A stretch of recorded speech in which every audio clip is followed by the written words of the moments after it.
কোরমা বাংলাদেশ এবং ভারত সহ বেশ কয়েকটি দেশের খুবই জনপ্রিয় একটি খাবার, যা কিনা মাংস, টক দই এবং নানান রকম মশলার সংমিশ্রণে তৈরি করা হয়। তবে আজকে আমি টক দই ছাড়াই সম্পূর্ণ ঘরোয়া মশলা এই কোরমাটি তৈরি করব। আশা করছি আজকের এই কোরমা রেসিপিটি সবার ভালো লাগবে। আর দেখতে যতটা লোভনীয় লাগছে, খেতে কিন্তু তার চাইতেও অনেক বেশি মজাদার। তাহলে চলুন রেসিপিটি দেখে নিই। রেসিপিটি তৈরির জন্য প্রথমে একটি প্যানে হাফ কাপ পরিমাণ রান্নার রেগুলার তেল দিয়ে দিলাম। আর তেলটা বেশ ভালোভাবে গরম হওয়া পর্যন্ত ওয়েট করছি। যখন তেলটা খুব ভালোভাবে গরম হয়ে যাবে তখন 1 কাপ পরিমাণ পেঁয়াজ কুচি দিয়ে দিচ্ছি। এবার এই পেঁয়াজটাকে সুন্দর একটা ব্রাউন কালার আসার আগ পর্যন্ত ভেজে নিচ্ছি। আর এখানে ছোট্ট একটা টিপস দিয়ে দিচ্ছি, তেলটা খুব ভালো করে গরম হওয়ার পরেই পেঁয়াজটা দিতে হবে, তা না হলে কিন্তু পেঁয়াজ থেকে পানি ছেড়ে দিবে আর পেঁয়াজটা ভাজার পরে মুচমুচে হবে না। পেঁয়াজটা যখন এরকম সুন্দর একটা গোল্ডেন কালার চলে আসবে তখন পেঁয়াজটা প্যান থেকে তুলে নিচ্ছি আর সামান্য একটু পেঁয়াজ বেরেস্তা এর মধ্যে রেখে দিচ্ছি। এই পেঁয়াজ বেরেস্তাটা পরবর্তীতে রান্নায় ব্যবহার করব। এবার এখানে আমি নিয়েছি 1 কেজি পরিমাণ চিকেন। আর চিকেনটাকে রেগুলার কেটে তারপর আমি এখানে ব্যবহার করছি। ভালো করে কেটে ধুয়ে পরিষ্কার করে নিয়েছি আর পানিটা খুব ভালো করে ঝরিয়ে নিতে হবে। এবারে এই তেলের মধ্যে চিকেনগুলো একে একে দিয়ে দিচ্ছি। আর রেগুলার যে কাট আছে সেই কাটেই আমি কেটে নিয়েছি, আপনারা চাইলে আর একটু বড় টুকরো করেও কেটে নিতে পারেন। এবারে এই চিকেনটাকে তেলের মধ্যে একটু ভেজে নেব। আর চুলা আঁচটা আমি হাই করে দিয়েছি। যখন চিকেনটা ভাজবেন তখন চুলা আঁচটা অবশ্যই হাইতে করে দিতে হবে।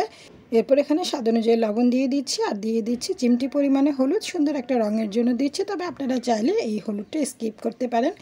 এবারে এই চিকেনটাকে খুব ভালো করে একটু উল্টে পাল্টে মিক্সড করে দিচ্ছি, যাতে করে লবণ এবং হলুদটা চিকেনের গায়ে খুব ভালো করে লেগে যায়। আর চুলা আঁচটা কিন্তু এই পর্যায়ে হাইতে থাকবে। চুলা আঁচটা হাইতে রেখে চিকেনগুলোকে উল্টে পাল্টে সুন্দর একটা কালার আসার আগ পর্যন্ত ভেজে নিতে হবে। আর এভাবে করে চিকেন ভাজার ফলে চিকেনের মধ্যে যে একটা স্মেল থাকে, রান্নার পরে অনেক সময় দেখা যায় চিকেনটা খেতে ভালো লাগে না, একটা স্মেল পাওয়া যায়।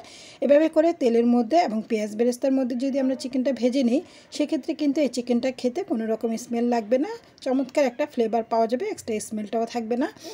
এরই মাঝখানে দিয়ে দিচ্ছি 2টো তেজপাতা, একটু চিড়ে নিয়েছি, 3-4টা সবুজ এলাচ আর দিয়েছি 2-3 টুকরা দারচিনি। এবারে দিয়ে দিচ্ছি আরও কিছু মশলা। প্রথমে দিয়ে দিলাম 1 চা চামচ ভাজা জিরার গুঁড়া, আপনারা চাইলে জিরা বাটাটাও দিয়ে দিতে পারেন। আরও দিয়েছি 1/4 চা চামচ গরম মশলার গুঁড়া, আর এখানে আমি শাহি গরম মশলার গুঁড়াটা ব্যবহার করেছি। আরও দিচ্ছি 2 চা চামচ আদা রসুন পেস্ট। এখানে আদা এবং রসুন একসাথে পেস্ট করা আছে, সেটা 2 চা চামচ পরিমাণে দিয়ে দিলাম। এবার চিকেন এবং আদা রসুন খুব ভালো করে মিক্সড করে নিচ্ছি আর এক্সট্রা যে মশলাটা দিয়েছিলাম সেটাও মিক্সড করে নিচ্ছি। চিকেনের সাথে মশলাগুলো খুব ভালো করে মিক্সড করতে করতে এটাকে জাস্ট কয়েক সেকেন্ডের মতো একটু ভেজে নিব, এতে করে মশলার কাঁচা স্মেলটাও চলে যাবে। কয়েক সেকেন্ড ভাজা হয়ে গেলে আরও দিয়ে দিচ্ছি 1.5 চা চামচ ধনিয়ার গুঁড়া আর 1/2 চা চামচের মতো লাল মরিচের গুঁড়া, তবে আপনারা ঝালটা এখানে আপনাদের স্বাদ অনুযায়ী দিয়ে দিতে পারেন। আবার এই মশলাগুলো কয়েক সেকেন্ডের মতো একটু নেড়েচেড়ে মিক্সড করে নেব। আর মিক্সড করা হয়ে গেলে এবার এর মধ্যে কিছুটা পানি দিয়ে দিব। আর এই পর্যায়ে কিন্তু খুবই অল্প পরিমাণ পানি দিতে হবে, যাতে করে মশলা আর চিকেনটা কষানো হয়। এই পরিমাণ পানি দিতে হবে। পানি দিয়ে খুব ভালো করে আবার এটাকে মিক্সড করে দিয়েছি। মিক্সড করে এবার এই চিকেনটাকে মশলা সহ 4-5 মিনিটের মতো কষিয়ে নিব। এই কষানোটা যত ভালো হবে চিকেন কোরমার স্বাদটা কিন্তু ততটাই ভালো হবে। আজকে কিন্তু কোনো রকম টক দই কিংবা লিকুইড দুধ ছাড়াই এই চিকেন কোরমাটা তৈরি করব। কষানো হয়ে গেলে এখন দিয়ে দিচ্ছি 7-8টা কাজু বাদাম আর কাঠবাদাম একসাথে পেস্ট করে নিয়েছিলাম, সেটা দিয়ে দিলাম। কাজু বাদাম আর কাঠবাদামের ফলে এই চিকেন কোরমার গ্রেভিটা কিন্তু খুব ঘন হবে। ভালো করে মিক্সড করে নিয়েছি। মিক্সড করা হয়ে গেলে এবারে আরও প্রায় 1/4 কাপের মতো পানি দিয়ে দিলাম। পানি দিয়ে আবারও এটাকে একটু খুব ভালো করে কষিয়ে নিতে হবে। এই পর্যায়ে চিকেনের মধ্যে অ্যাড করে দিচ্ছি পেঁয়াজ বেরেস্তা। প্রথমে যেই পেঁয়াজ বেরেস্তাটা তৈরি করে রেখেছিলাম সেখান থেকে অর্ধেকটা পরিমাণ দিয়ে দিচ্ছি।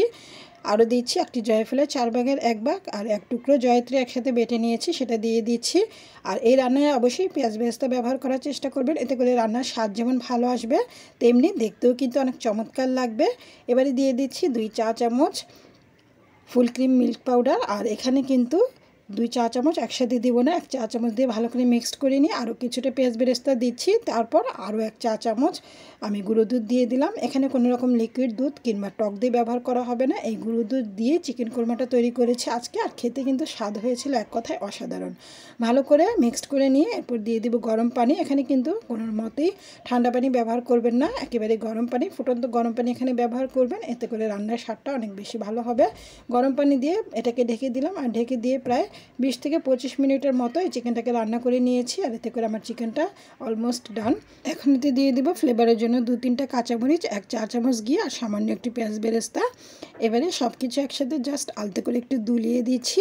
এরপর এটাকে ঢেকে দিব, আর ঢেকে দিয়ে 1 থেকে 2 মিনিটের মতো দমে রাখবো, এতে করে ফ্লেভারটা চারপাশে ছড়িয়ে যাবে। আর ঢাকনাটা যখনই খুলবো তখন চমৎকার একটা অ্যারোমা পাচ্ছি আমি। আর দেখতেই পাচ্ছেন কত সহজেই তৈরি হয়ে গেল কোনো রকম টক দই ছাড়া ঘরোয়া মশলায় দারুণ স্বাদের চিকেন কোরমা।